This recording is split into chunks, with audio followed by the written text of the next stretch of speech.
सूरह बकरा 3 नंबर आयात पहला सिपारा द्वेम सूरत।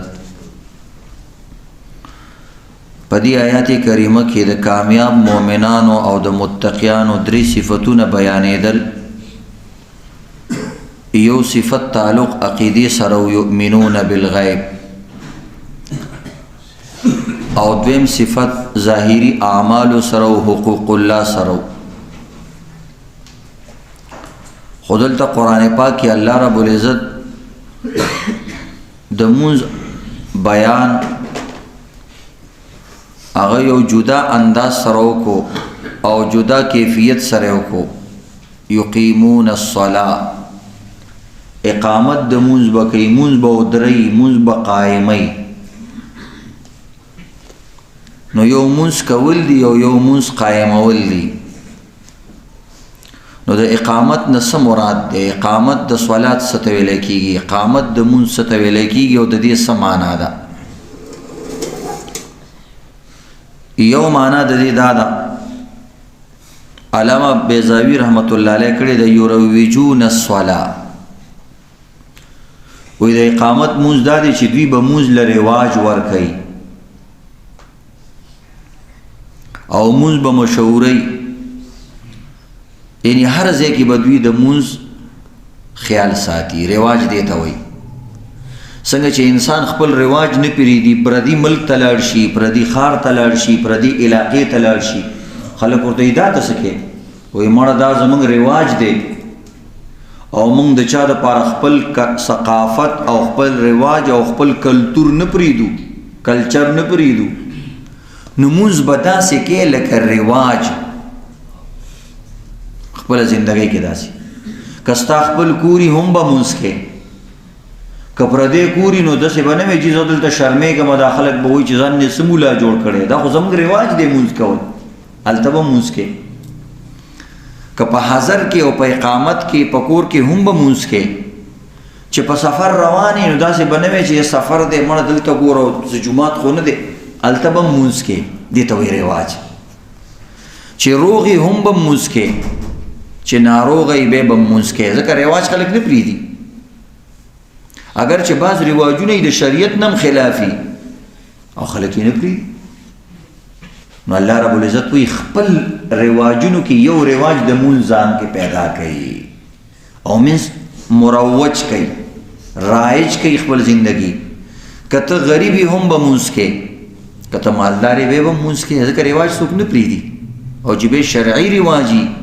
बेद अल्लाह द तरफ नर इजाज़त ची दा रिवाज जोड़ का नो दा खुद रिवाज जोड़ावल काबिल अवड़ सीज दे दाशान कत बादशाही हम बमुज के कस्ता गुलामी अगबम के डेर कारून दासी बादशाही कई गुलामी न कई डेर कारून दासी गुलामी कई बादशाही न कई अल्लाह मुझ दा से न दे दा बद से रिवाज के चार सड़े बे कई नदी तवेले की रिवाज न जमंग औस्तास मुझ अदा कवल दे रिवाज न दे ज़का मन कले बीमार शो बस बे मुझ प्रीदू चे सख्त राशि मुझ प्रीदू चे खुशहाली राशि मुझ प्रीदू चे गम राशि मुझ प्रीदू बुढ़ावाले राशि मुझ प्रीदू न दा उस रिवाज न शो न दा इक़ामत स्वलात नमरा से युरविजून अस्सलाह मुसलमान वेलो काबिल अगा इंसान दे चे अगा बमुंज रिवाज जोड़ की द जिंदगी द दुनिया खपल मंग रिवाजून न खत्मो द पुख्तून चे अमेरिका के द पुख्तून दजबी वादी और मक किसी कई और दा में खपेहर ता दा और दा खपेतंग दा और दा फलाने और दा डिंगरे दे वही ची पता समंग रिवाज दे द कशाना लवी मुझ अर्जी की कावा पति की तबलीग वाला तकड़े दी रोरा द अमेरिकी पर एयरपोर्टों के और द अफ्रीकी पर जंगलों के और द मुख्तलिफ ममालिक लू मालूनों के और लू मार्केटों के पर सहरागानों के परोडों बांधे और इज़्ज़तमंदो हर ज़ैद मुझ मिसाल जोड़ को दिता रिवाज वही यो माना दा शोच रिवाज होगी दगरंगी मुझ रिवाज मतलब दा दे चिस्ता कूर किम द मुझ माहौली दुकान किम द मुझ माहौली बाजार किम द मुझ माहौली कानून किम द मुझ माहौली पार्लियामेंट किम द मुझ माहौली उसने सवाल दा रिवाज शवे दे مثلا شادي حال کې چې څوک مونځ کوي خلک ورپورې خاندي وایي مړه دې چې ته ګوره د مونځونو ته ګوره خپل مسلمانانو پورې خاندي په ولاړ روټۍ خوري څوک هم نه خاندي خو چې په ولاړ الله ته ودرېږي وایي مړه دا د ودرېدلو ځای دی ځان نه پیر بابا جوړ کړی دی عجیب عجیب القابات درکوي او ځان نه لوی ځوان جوړ کړی نو زمونږ رواج کې نشته مونځ ښځې میک اپ ولګوي بس بې مونځ نشته چوټي ده ځکه چې مونځ کوي نو د 50,000 روپو میک اپ خرابېږي بعضې ښځې د 50,000 روپو صرف میک اپ کوي دا خو نن سبا عام دی د لکونو روپو د یو ښځې باره کې مشهور دی چې د 5 लाख روپو میک اپ کوي حیران شي نو دا مونځ د دې دپاره الله کړی دی چې دا ښځې پکې ته وپېژنې چې دا اصل کې بلا ده خو میک اپ یې کړی دی چې مونځ وکړي وي پته یې ولګي چې هلکه اصل خو دا ده بهرحال دا خو مې داسې لطیفې په تور وویل نور دا دی چې مونځ له به رواج ورکې دې ته مسلمان وایي نو اوس مونږ سوچ وکړو مونږ مونځ کوو رواجن یې نه کوو بس یو کار دی که وشو که نه شو الله رب العزت دې زمونږ او ستاسو په رواج کې مونځ راولي نو یو معنا د اقامت دا شوه دویمه معنا د اقامت معنا د مداومت همیشګیري یقیمون الصلاة الله وی متقیان اغدی کامیاب اولئک المفلحون اغا کسان دی چې هغه به مونځ باندې مداومت کوي همیشګیري کوي دا هغې سره رواج سره تړلې خبره ده بعضې سړي چې خوشحاله یې مونځ کوي یاره بس د الله ډېر کرم دی موږ باندې او ولې موږ له مونځ نه دي کول پکار خو چې لږ پلار نیکه یا کور یې خراب شي یا دوکان یې لږ خراب شي مړه نو دا وګوره مونځونو باندې هم ختمه کړله او ځان هم په اودسونو سرمن ولاړه کړه او بیا هم داسې کار دی نو دې ته پرېږدي په وړو وړو خبرو باندې نو دا د متقي انسان نشانی نه ده عام مسلمان دی بس هر سړی غواړي چې زه په خپل فیلډ کې اعلی جوړ شم نو مسلمانۍ کې به هم دا غواړي چې زه اعلی مسلمان جوړ شم که نه درېیمه معنا دا ده چې اقامت صلات دې ته وایي چې جلالین کې لیکلي دي چې مونځ ادا کوي یأتون بحقوقها چې انسان مونځ کوي خو د مونځ ټول حقونه ادا کوي دې ته وایي اقامت صلات نو یو ادای صلات دی ادای نماز یو اقامت دی نو الله رب العزت د اقامت تذکره کوي نو اقامت کې دا چې ټول حقوق ادا کوي مثلا مفسدات مکروهات واجبات او دا شان چې کوم دی مستحبات خشوع او خضوع د اودس خیال ساتل د ټیم خیال ساتل او د هغې دپاره د اقامت خیال ساتل تکبیر الله خیال ساتل د اذان خیال ساتل دا ټول څیزونه اودس خیال ساتل دا ټول د مونځ دپاره دي اودس ځان له زموږ علما وایي دا ځان له عبادت نه دی دا د مونځ دپاره دی هسې چې سړی اودسونه کوي ثواب ورته نه میلاوېږي چې ټول اود ناست دي به صرف اودسونه کوي په دې تا ته نه بلکې علماو لیکلي دا خو اسراف دی څه چل شوی دی چې بار بار ځان دی دا د مونځ دپاره الله فرض کړی دی مونځ دومره اهم عبادت دی چې د دې دپاره الله اودس هم فرض کړی دی نو درېیمه معنا دا شوه چې د ټولو څیزونو خیال ساتي مونځ کې اسانه معنا دا د اقامت صلات ته وایي د سنت طریقې مطابق مونځ کې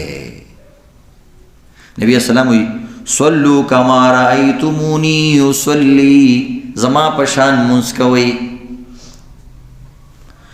او زموږ مشران وایي د مونځ نه ځان مه خلاصوئ په مونځ باندې ځان خلاص کوئ د الله نه مونځ نه ځان مه خلاصوئ په مونځ باندې د الله نه ځان خلاص کوي چې الله ستا د جنت فیصلې وکړي ستا د کاروبار د برکت فیصلې وکړي ستا د ژوند د بدلون فیصلې وکړي ستا د اولاد د کامیابۍ فیصلې په مونځ باندې وکړي نو دې ته وایي مونځ دې ته وایي اقامت صلات او نبی علیه السلام به دومره اهتمام کو په خپله د مونځ تاسو ته پته ده چې سخته بیمارۍ کې به نبی علیه السلام مونځ کو او د دوو کسانو په سهاره باندې به راتلو صحابه کرام وایي نبی اسلام به خپې ځان پسې راښکلي نو څومره مطلب بدن کې به زور نه خو مونځ به یې کوه او چې څوک مونځ نه کوي د ده په دین کې حصه نشته نو د مونځ به ډېر اهتمام کوه نو د اقامت صلات دې ته ویلی کېږي نبی علیه السلام یو ځل مسجد نبوي کې ناست و یو کس رالی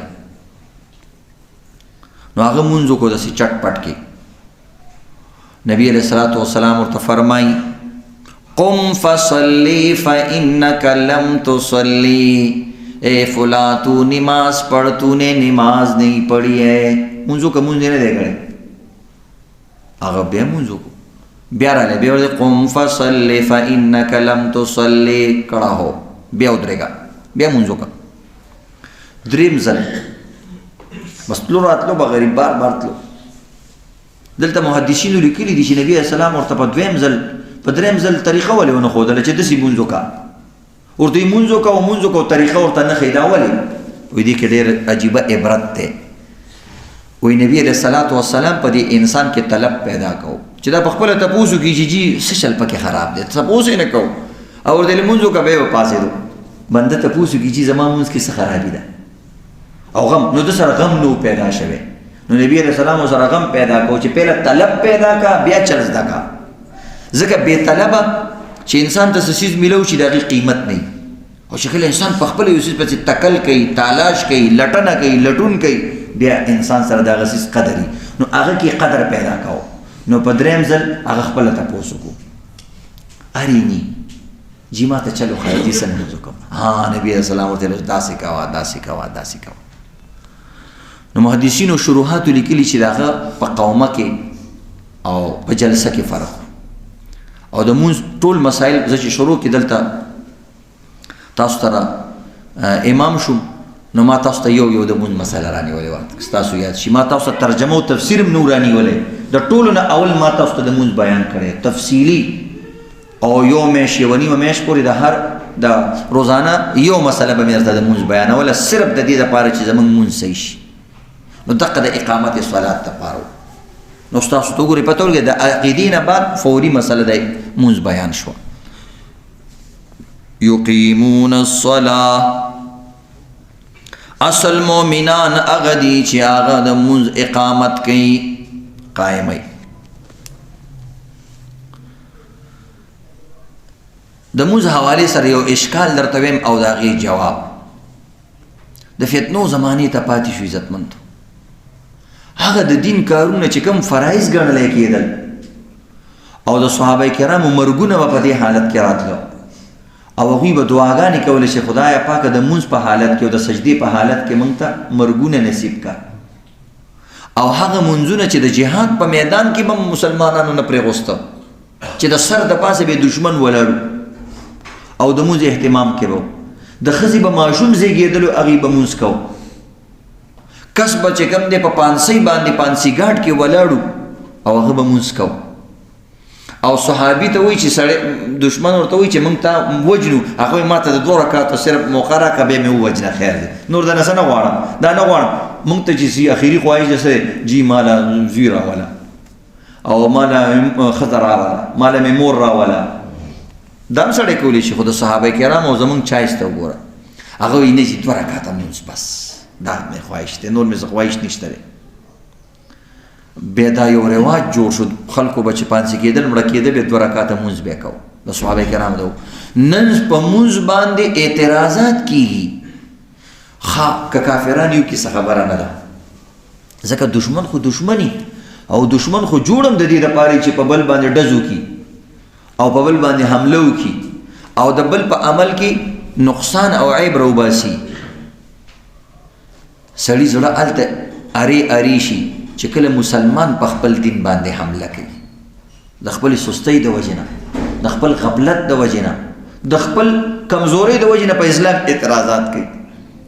دی وجې نه شاعر وایي دل کے پپول جل اٹھے سینے کے داغ سے، اس گھر کو آگ لگ گئی گھر کے چراغ سے. وایي د زړه وایي سینه مې ډېر درد کوي، خو چاته څه ویلی نشم، ګیله نشم کولی، چا خو راته څه ویلي نه دي. په خپلې سینې باندې مې تڼاکې راختي دي او دانې راختي دي او زخمي ده، نو په خپله زخمي شوې ده. چاته څه ګیله وکړم چې تا راته تکلیف راکړی، د خپلو زخمونو د وجې نه مې زړه خوږېږي، نو چاته ګیله هم نشم کولی. او وایي کور مې اوس وځېدلو خو چاته ګیله قدرې نشم کولی، ځکه چې د خپل کور د ډیوې نه مې کور اوس وځېدو، د خپله لاسه مې کور اوس وځېدو، نو چاته ووایم چې دا چا وکړه. दिल के पपोल जल उठे सीने के दाग से, इस घर को आग लग गई घर के चराग से. چاته ګیله نشم کول. نو دیو جنا کوشش کوو عزتمندو چې قرآن ته تاسو کیناستئ او ستاسو صرف د فتنو نه حفاظت شو دام کافي ده. دا کوم مونځ چې تاسو کوئ دا ګډ وډ مونځونه او دا ګډ وډ کمزوري عملونه دا ټوټه پوټه اعمال زما په خیال داسې دور را روان دی چې دا اعمال د ځان سره یوړلو که نه دام کافي ده.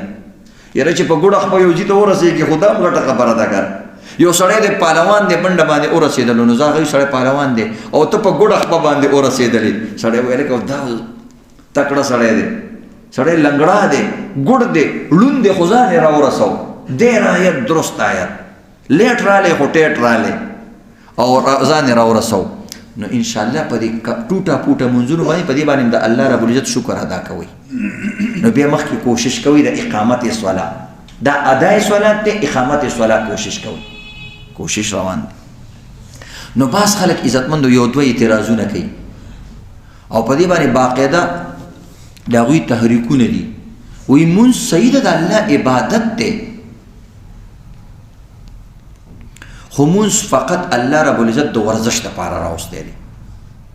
وایي د دې علت دا دی ریزن یې دا دی او اصل وجه دا ده چې مونځ د مسلمان دپاره یو ورزش دی ورزش. دا خبره کوي یو خبره دا کوي. او دویم اعتراض بعض خلک دا کوي چې د مونځ اصل مقصد دا نه دی دا ظاهري ښکته کېدل پورته کېدل. د مونځ مقصد دا دی چې زموږ معاشرت ټیک شي زندګي هم ټیک شي. نو ګوره غوړو زیړو نومونو سره خلک اعتراض وکړي څومره ښکلې خبره کوي وایي ګوره مونځ اصل کې د دې دپاره راغلی چې زموږ معاشرت ټیک شي زموږ د بار زندګي ټیک شي. نو دا خو ډېره غوړه زیړه خبره ده او ډېره ښه خبره ده خو در حقیقت دا فتنهګر خلک دي دا د مونځ د دې ظاهري ادایګي نفي کوي. څه طریقې سره مسلمان د دې ظاهري مونځ نه چپکوي او بل طرف ته اړوي. مقصد یې دا دی ګینې د دې نه چا څوک انکار کوي چې بهی مسلمان سړي له پکار دا دی چې هغه معاشرت کې هم ښیي په ګاونډیتوب کې هم ښیي د دې نه هم مسلمان انکار نه کوو خو د مونځ صرف دا مقصد بیانول چې د مونځ صرف دغه مقصد دی چې ستا سوسایټي کې معاشرت کې پوزیشن او کردار صحیح شي دا صرف د مونځ مقصد نه دی. د مونځ ظاهر مقصد دی د مونځ باطن مقصد دی. او هغوی ګوره قرآن کې راغلی دي ان الصلاة تنهى عن الفحشاء والمنکر. وی مونځ خلک د بدو کارونو نه د بد کردار نه منې کوي. نو چې څوک بد کردار انسان دی نو مونځ فایده نه ورکوي هغوی وایي نو لہذا بس مونځ کولو ضرورت نشته خپل کردار صحیح کا. وی الله قرآن کې وایي چې کردار صحیح کا. مونځ خو خلک د کردار د سمولو دپاره راغلی واقعي دا د قرآن آیات دی خو غلط طریقې سره پیش کوي. مونږ یو ګناه د پیغمبرانو نه علاوه د هر چا نه شوې ده خو داسې یو مثال پیش کا په اسلافو کې په صحابه کرامو کې اولیو کې په ټول تاریخ کې پیش کا چې کوم انسان به ګناه کوله او هغه مونځ پرېښی چې مطلب ګناه رانه کېږي بس مونځ پرې داسې پرې کوي ځکه چې مونځ خو خلک د ګناهونو نه منې کوي نه. نو ته به ورته وایې د مونځ ظاهر هم مقصود دی او باطن هم مقصود دی. د مونځ اصل مقصد دا دی د الله رضا کول او هغه په ظاهر هم رضا کېږي او هغه د مونځ چې کوم اثرات او فواید دي په هغې هم رضا کېږي. مونږ وایو دې آیات کې دا کوم آیات چې ته پیش کړې دي کې د مونځ د فایدې بیان دی چې د مونځ فایده دا ده او په کار دا دی چې په مونځګزار انسان په سوسایټي کې ښه وي د هغه اخلاق هم ښیي د هغه کردار هم ښیي او د هغه نشست او برخاست هم ښیي دا مونږ منو دا د مونځ اثر دی. خو دا راته ووایه چې کوم ځای کې یو څیز اثر نه کوي نو هغه شی به پرېږدي هغوی وایي او پرېږدی به مونږ یې نه دا خبره غلطه ده. د دې مثال دوه قسمه مثالونه مونږ ورکوو. یو انسان دی هغه په روټۍ نه مړېږي نو روټۍ خلک خوري هم د دې دپاره چې پې موړ شي خو یو انسان دی مړېږي پې نه نو دا انسان به روټۍ خوراک پرېږدي بیا هم نه پرېږدي. د خوراک مقصد دا دی چې ستا جسم توانه وي مضبوطي. یو انسان دی ورور هغه د سنډه عمره خوراک کوي او بعضې کسان تاسو سره مختلف د یاران دوستان خلک ورپورې خاندي لکه ظالمه دا خوراک کې دا په دې ځمکه نه نوځي که تا ته درځي ته خو د سره غټې کړي نو یو سړي چېرته داسې کړي دي چې زه نه غټېږم نو به دا خوراک پرېږدم نه دقه شان مونځ دی که مونځ خپل اثر ښکاره کوي که نه ښکاره کوي ته به په مونځ باندې عمل کوې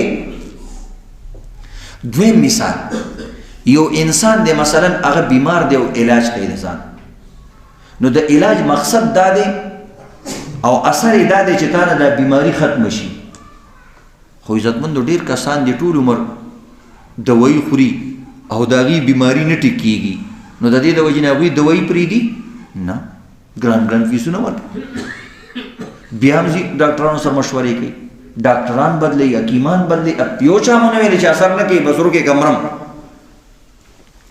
وایي نه یار بس مړه چار صحیح خو بس علاج کول پکار دی او بل ته مو وایي نه نه ګوره علاج کوه او خراب به شي او دا پیسې خلک هم د دې دپاره ګټي چې په ځان یې ولګوي خلکو ته نصیحت خو چې کله د مونځ خبره راشي وایي مړه مونځ تا کې اثر نه راولي نو مونځ څه دپاره کې نو موږ یو روټۍ په تا کې اثر نه وي ټول عمر هم دغه نری تیلې او یو من خوراک خورئ خو دا خوراک لږ کم که که نه وایي نه مړه پرېږده خیر دی علاج نه پرېږدي خوراک نه پرېږدي دریم مثال دا دی عزتمندو چې مونځ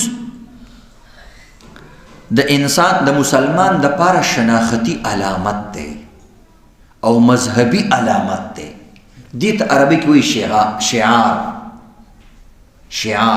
شعار ویل کېږي مذهبي علامت د دنیا ټولو قومونو کې مذهبي علامات شته که نشته سیکان خپل علامات هغه پګړۍ نه پرېږدي هغه غټ ویښته نه پرېږدي او ځان سره کرپان او مختلف څیزونه دا ځان سره ګرځوي د عیسایانو خپل علامات دي ځان سره د صلیب نشان ګرځوي که نه ګرځوي کوي دغرنګې هغوی خپل چې کوم مذهبي تشخصات دي او مذهبي کارونه دي هغه نه پرېږدي نو موږ ای مسلمانه ته ځان ته مسلمان وې دا مونځ کول د مسلمانۍ مذهبي علامت دی اسلامي شعار دی اسلامي علامت دی مسلمان به ښکاره کېږي څنګه به پېژني چې مونځ کوي نو مذهبي علامت څنګه پرېږدي څنګه د مردانګۍ خپل علامتي د زناني خپل علامتي د قرنګي د اسلام خپل علامات دي د يهود مذهب د بودھ مت د سکھ مت د جین مت د مختلفو مذهبونو خپل علامات دي هغوی نه پرېږدي او ته ځان ته مسلمان وي او اسلامي علامت پرېږدي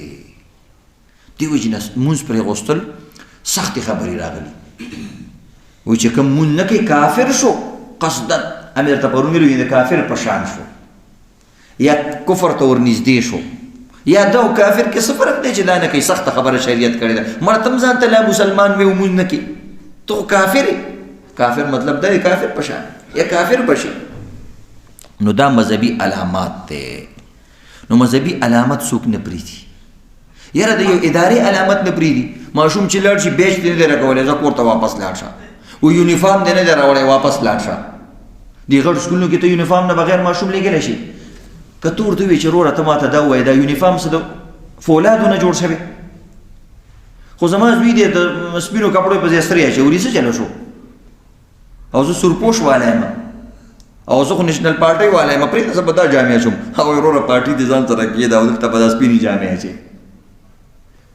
اوس به ظاهر شي چې که یو انسان سپینې جامې اچولي هم سبق یادېږي خو نه ډسپلن یو شی وي او دغرنګې رولز اینڈ ریګولیشن دا څیزونه وي دا په اسلام کې هم شته دا په عام ادارو کې هم شته نو دا رولز او ریګولیشن دا دی چې کوم انسان مسلمان وي دا به مونځ کوي دې کې ته داسې نشي ویلی چې نه خیر دی د دې په ځای به زه سهار 1 ګنټه ورزش کوم 1 ګنټه ورزش هم کوه خو مونځ کوه ورزش نه مري کې مونځ هم تا ته د ورزش فایده درکوي خو د مونځ اصل علت دا نه دی چې دې کې ورزش دی دا خبره غلطه ده مونځ اصل کې عبادت دی بیا دې عبادت کې اثر دا دی چې دا د ورزش فایده هم درکوي دا د دوی فایده هم درکوي دا د ډسپلن فایده هم درکوي دا پکې فایدې دي اصل مقصد د الله رضا ده او دا عبادت دی او دا اسلامی شناخت دی نو دې وجې نه به ته مونځ نه پرېږدې یقیمون الصلاة او ګوره قرآن پاک کې د صحابو طرف ته باقاعده او د نبی علیہ السلام طرف ته د ظاهر نسبت شوی دی الله قرآن کې وایي محمد رسول الله والذین معه اشداء علی الکفار رحماء بینهم تراهم ركعا سجدا يبتغون فضلا من الله ورضوانا. الله وی زما دا محمد او د صحابه صلی الله علیه وسلم رضی الله عنهم وی دا کافرانو سره د دوی یو اخلاق دی او مسلمانانو سره نور اخلاق دی. خپل سره ډیره مینه کوي او کافرانو سره لږ سخت چلی. دا اسلامی ثقافت دی. او بول سو تراهم رکعا سجدا، زما پیغمبر او صحابه ته ګوره دوی کله په رکوع کې او کله په سجده کې. نو رکوع او سجده خو ظاهر سره تعلق لري ګا، دا خو مشرطي خبرې نه دي. او بیا یبتغون فضلا من الله ورضوانا، او دا ځکه کوي چې د الله فضل او د الله رضا رټي. نو ګوره قرآن کې دس راغلی. او بل قرآن کی راضی ورکعو مع الراکین، رکوع کرنے والوں کے ساتھ تم بھی رکوع کرو. وہ بھی جھک جاتا ہے تو بھی جھک جایا کر، کیونکہ وہ اصل مسلمان ہے، تو کم اصل مسلمان نہ بن. اگر اصل دینو تو ځان کم اصل ما جوړاو، تم اصل شا. ورکعو مع الراکعین، رکوع کا د رکوع کول والا سره. نو هغوی به ظاهري رکوع کوله کنه. د جهاد په میدان کې نبی علیہ الصلوۃ والسلام قرآن کې آیاتونه راغلي، تاسو ته وروسته صورت کې راشي. الله رب العزت ویلي جهاد هم کوي، مونځ مه پرېږدئ. یا الله دلته به مونځ څنګه کوو؟ هلته دشمن ولاړ دی، وینیم تویوي، حمله کوي، وایي چل شته که نه؟ وایي نیم هلته ودرېږئ، نیم دلته ودرېږئ. حالانکې ګوره د جهاد څومره سخت په انسان باندې روب وي او مرګ یې مخې ته وي. وایي نه خیر دی، نیم کسان هلته ودرېږئ، نیم مونځ ته ودرېږئ. وایي دا نیم دی په نیمه کې مونځ پرېږدي چې یو رکعت یې وکړو بس بیا دې لاړ شي. داسې مونځ کوئ، هېڅ خبره. هغوی دې راشي دا دې دا بل رکعت وکړي، بیا دې دوی بیا لاړ شي هغه بل رکعت وکړي. نیم دې یو کوي، نیم دې بل کوي، بلې طریقې سره کوئ، خو مونځ مه پرېږدئ. د مونځ هغه طریقې بدله کړه وله د جهاد دپاره، خو مونځ به کوئ. او ځان سره پکې اسلحه مو نیسئ، هېڅ خبره نه. کلاشینکوف هم ځان سره ونیسه او هغه هم ځان سره واچوه، خو مونځ کوه. عام حالاتو کې به داسې نه کوي، هغه حالاتو کې داسې کوه. که داسې سخته راغله خیر دی، بې مونځ هم هغه ټایم کې پرېغوستی شي، څه خبره نه ده. ماردل د نقصان دپاره پرېغوستی شي، خو د اهتمام دپاره بیانوي چې د مونځ ظاهره مقصد دی، دا ظاهري کې ټیټېدل او پورته کېدل نه دی. که بالفرض یو فوجي راشي، مشر کرنل راشي او لاندې ورته سلوټ ونه کړي، څومره غوسه کېږي. که هغه ورته وایي چې جي ته ما ته دا ووایه چې زه دا سلوټ تا ته وکړم نو تا کې 100 ګرامه وینه زیاتېږي. هغه 1 ګرام هم نه زیاتېږي. هغه وایي چې زه تا ته سلوټ وکړم یا سلوټ ونه کړم نو تا کې څه کمی راځي، څه کمیږي؟ وایي نه هېڅ کمی نه راځي. وایي زه خیر دی نو سلوټ به درته نه کوم. هغه وایي ستا پلار به هم سلوټ کوي. دا ترتیب دی. او که زه پې زیاتېږم او کمیږم دا روټین دی، دا اصول دي، دا قانون جوړ شوی. سلوټ پکې دا قرآن عزت. یو سړی زوی مسلمان یم خیر دی مونځ به نه کوم، نه. چې مسلمان ځان ته وایي مونځ به کې، سلوټ به کې. که د الله په ده به کېږي او که نه کېږي هغه د الله خپل کار دی، خو ته به سلوټ کې، ته به ښکته کېږي، پورته کېږي به. فوج کې وګورئ عزتمندو، یو سړی چې کوم دی بې ځایه خپه وخوځوي، څومره پې هغوي په لین کې به کې، ترتیب سره به کې. که هغه وایي جي نو هغه مخکې خپه وواله، که ما ورپسې یو سیکنډ وروسته وواله نو څه چلو شو، خو بس خپله درز ورکوي. نه، ترتیب سره به یې ورکې. دغه ټول مثالونه چې امریکې والا د دې خیال ساتي، روس والا فوج کې د دې خیال ساتي، نو موږ په اسلام کې د مونځ د دې څیزونو خیال نشو ساتلی. خپل مسلمان وایي جي دا پکې ولې، او دلته به داسې سارېږي او دا رکوع کې ودرېدل شي، خو به ډایرکټ لاندې ځه او فلان. دا هسته چېرته د کوم ملک په فوج باندې تا اعتراض کړی دی، د هغې په طریقه کار دې اعتراض کړی دی. او دلته په اسلام باندې اعتراضونو ته چې کوم دی بالکل نیغ ناست دی. نو دغه مسلمان عزتمندو د اسلام دپاره بعض مسلمان بدنما داغي، د اسلام دپاره بعض مسلمانان رکاوټي، خپل دین چې کوم دی مخکې بوتلل پکار دي. مړه دا د مولیانو دین دی او دا د تبلیغیانو دی او دا د بوډاګانو دی. هی هی هی. نو دې وجې نه عزتمندو، یا د مونځ مثال دریم یو څلورم مثال بل د مونځ مثال د لباس دی. که سبا یو سړی وایي چې مړه د جامو ته پکې څه ضرورت دی، نو ټوله دنیا به ورته وایي به زه ته زناورو په شان. که سبا هغه وایي چې مړه دا زناور خو پرتوګ نه اچوي نو دا مونږ یې ولې اچو، دا اوس د دغه مقلتوب دی، خرطوب یې دی. ګوره دا د زندګۍ عام مثالونه ورته بیانوم، ځکه دین باندې خلک اعتراض کوي. نو ورته دغه شل دی بیا ته وایې پرتوګ ولې اچوي دا خو ځناور پرتوګ هم نه اچوي. نو دغه شان هر څیز د اعتراض نه وي چې ته وایې مړه مونږ ولې هغوی مونځ نه کوي مونږ ولې مونځ کوو. نو بس هغوی خو دغه نور قیسې هم کوي دغه کوه بیا تعالی الله عزت درکړی. ګوره ځناور عبادت نه کوي هغوی خوراک پسې ښکته کېږي تعالی الله عزت درکړی ته خوراک ځان ته راوچتې سر نه ښکته کې الله وایي دا سر خوراک پسې ښکته نه کړي دا به صرف او صرف ما ته ښکته کې. د عزت ته دې خیال نه دی چې ته هم د چارپایانو په شان پیدا کړی وي او ګیاګانې او بوس به دې خوړلې شکر وباسه چې الله بوسونه خلاص کړي ګندګۍ نه خلاص کړي. سپیم یو مخلوق دی تم یو مخلوق یې په خپل عزت پوه شه د خپل عزت نه غلطه فایده مانه نو ته الله له عزت ورکا. د الله عزت دا دی چې صحیح طریقې سره مونځ کوه او په اسلامي احکامات که مونځ نشي کولی نو کم از کم په اسلامي احکاماتو باندې اعتراض مه کوه. بې سړی ملحد شي الحاد او بس دغه عقل پسې رواني. ګوره د مونځ دومره اهتمام دی که د مونځ ظاهر مقصد نه وي نو نبي علیه الصلاة والسلام به نه فرمایل من نام عن صلاة او نسیها فلیصلها اذا ذکرها. ای زما امتیانو د مونځ دومره اهتمام کوئ که چېرته تاسو اوده پاتې شئ نو اوده انسان ګرم نه دی پته ورته نه وي چې د مونځ ټیم دی که نه دی خو خیر دی. که تاسو بالفرض د نهیر راشي یو ټیم مونځ د نهیر شو د دنیا په غفلت کې یا په کار کرونده کې یا هر څه وجه وه نو خیر دی ګناهګار نه یې خو فلیصلها اذا ذکرها. ای زما امتي چې کله درته رایاد شو چې مانه د خوب د وجې نه مونځ پاتې دی مانا د نسیان د غفلت د وجې نه مونځ پاتې دی نو داسې مه وایه چې تیر په هیر بلکې فلیصلها اذا ذکرها. اوس خو درته رایاد شو اوس اوچت شه او هغه مونځ قضا وکړه. که د مونځ ظاهر مقصد نه وي خو زه بس مړه لکه سړي یو ځل ورځ پر ورزش پاتې شي نو د هغې خو څوک قضا نه کوي که نه وایي بس مړه بس پاتې شو هېڅ خبره نه ده واده مې په واده په شپې څوک ورزشونه کوي او نیا مې مړه وته ورزش او ته جیم له ځو خدای دې غر کړه نیا مې مړه درته وایي جیم له ځه پاتې شو خیر دی. مونځ داسې نه دی که د دې ظاهري مقصد وي نو بیا به الله ویله زه هلته پاتې شو خیر دی هلته پاتې شو زه دا خیر دی هلته پاتې شو دا خیر دی. آینده خیال کوئ نه نه زړې قیسې به هم پوره کې د نیا د مرګ د وجې نه د واده د وجې نه د خوب د وجې نه د غفلت د وجې نه چې کوم مونځونه پاتې شوي هغه به څه کې به قضا کې. نو که ظاهر د مونځ مقصد نه وي نو بیا ولې پکې قضا وه.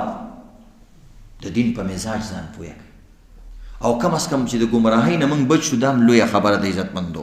نو قضا په مونځ کې شته.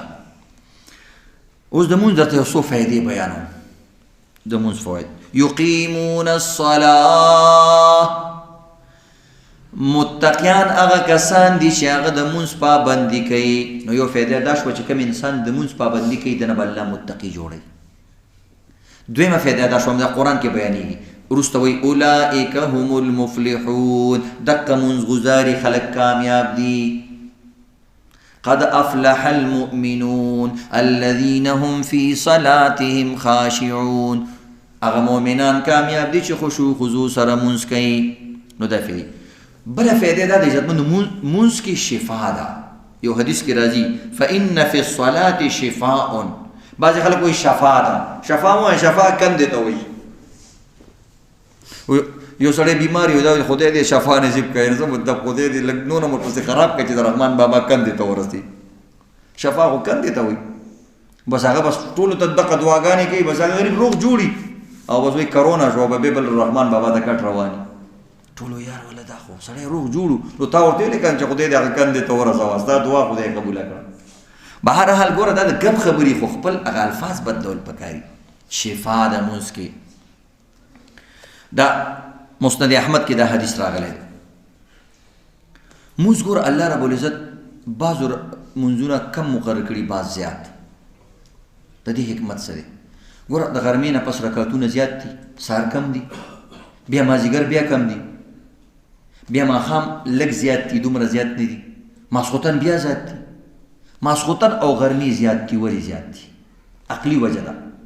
وجه دا ده چې غرمې م انسان روټۍ خوري او د ماښام نه بعد م انسان روټۍ خوري نو د روټۍ خوري دروند شوی نو الله رب العزت دا مونځ د باندې لازم کړی دی.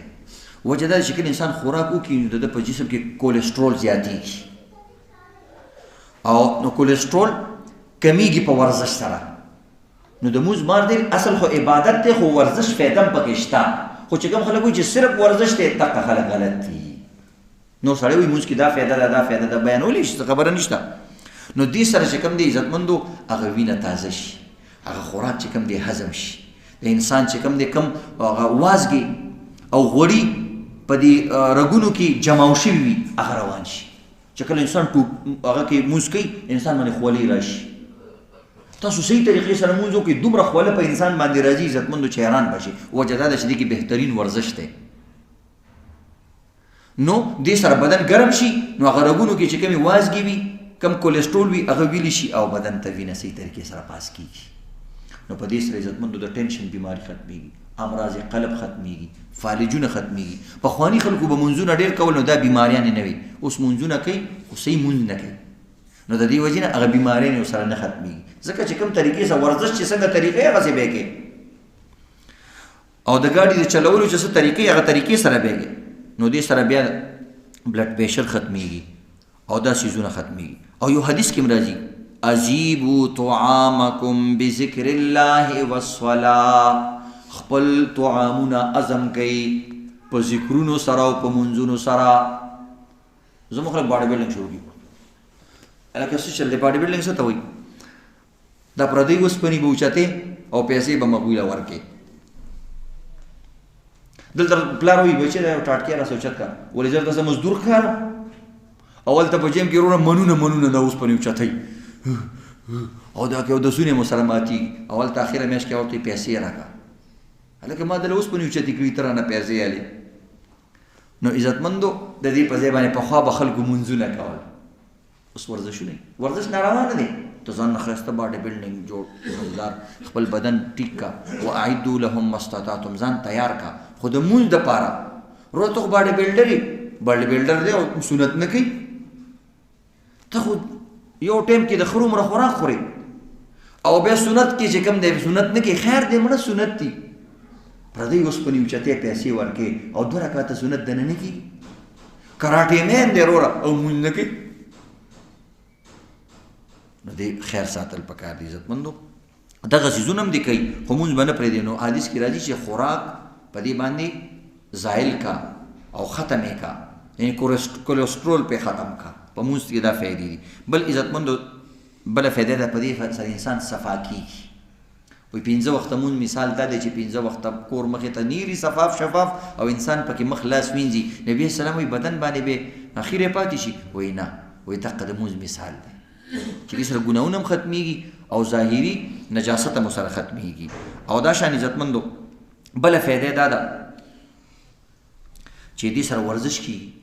بله فایده دا ده چې انسان کې ډسپلن راځي. کوم انسان دا غواړي چې زما ټول کارونه دي په ټایم شي دا دې د مونځ اهتمام کوي. نو د ده به دوکان هم بیا په ټایم وي، د ده به سکول کالج فلانې هر څه بیا په ټایم وي. ځکه چې 40 کاله ته ډسپلن سره وخت په ټایم باندې مونځ وکړې او د جمعې مونځ وکړې بس تا کې هغه ډسپلن ماده را پیدا شي. نو ډسپلن څومره لوی څیز دی. او بل پکې اتفاق او اتحاد دی، ټول خلک پکې راجمع شي او اتفاق او اتحاد څومره لوی نعمت دی. او بل پکې دی د مسلمانانو خبرګیري پکې کېږي. هلکه پلانې امامان نه دی راغلی خدای دې خیر وکړي چې ته چپه شوی نی نو ګوره د بل مسلمان خیر پکې. او کله یار دعا وکړي یار چې خدای دې ورته خیر پېښ کړي کوکې سلانجري مفتو دعاګانې درته پکې حاصل شي. نو خبرګیري پکې کېږي د مسلمانو. او بل دا دی چې اطاعت د امیر دی پکې. بس یو مولا ښکته کېږي او ټولو پسې ښکته کېږي. نو انسان کې د مشرانو د اطاعت جذبه پیدا کېږي. چې ته یو پوډري یو ځل په مونځ نه و کړی مونځونو باندې نه و خبر چېرته نه وی به مسلمان شوی و یو ځل یې وکتلو چې یو ځای کې مونځ کېږي ټول ښکته پورته کېږي. سړی حیران شو چې دا څه چل دی کله پاسېږي او کله ښکته کېږي دې خلکو باندې څه چل شوی دی په خېټه یې درد دی که څه چل دی. نو چې ویې کتلو غریب ډېر سوچ کوي چې دا دوی باندې څه چل دی. اخره کې چې داسې مخکې پیره صف لرلی چې وکتلو مخکې امام ولیدلو نو بې ادبي دي معافي. نو هغه ویل وایي دا ټوله رامیتوب ډکې دی وایي وایي دا ښکته کېږي دا ټول پسې ښکته چول ټل ډکې دی. هغه خپل الفاظ ویلي دا ټول چل ډکې دی. وایي دا ټول چل ډکې دی چې دا ښکته شي دا ټول ښکته شي او چې دا پاسېږي دا ټول چل په ډکې دی. نو بهرحال عزتمندو انسان کې د اطاعت د امیر پیدا شي دیم پکې د الله خوشحالي په دې کې پرته ده رضوانا او دریم پکې د اطاعت د نبی دی پیغمبران ټولو پیغمبرانو مونځ کړی ښه عجیبه خبره ټولو امتونو کې مونځو دا صرف د نبی اسلام د امت خاصه نه ده خو د خاص انداز کې زمونږ دی په دې باندې چېرته خبره کوو بیا او لسم دا د مسلمانانو اجتماعي زندگی او اسلام ته پکې ډېره ترقي میلاوي ځان له مسلمان نه څوک نه هېرېږي خو چې کله جمع سره راشي او دوی ودرېږي او د 1 لاک مجمع د مونځ کوي په کفارو باندې په غیر دینو باندې روب راځي نو د اسلام شانو سره بالا کېږي او د اسلام سره بول بالا کېږي نو دې وجې نه د اسلام ترقي هر یو سړی غواړي غلبه اسلام او شکست کفار دا صرف داسې دې طریقې سره وکړه مونځ کوه حج سره دې اجتماعي غټ ډېر خلک چې راغونډ شي د اسلام سره بول بالا کېږي نو ځکه الله صفت کوي الذين يؤمنون بالغيب مؤمن هغه دی چې عقیده به درستوي په غیب باندې به علم وي ويقيمون الصلاة او د مونځ پابندي به کوي الله دې موږ عمل کول توفیق راکړي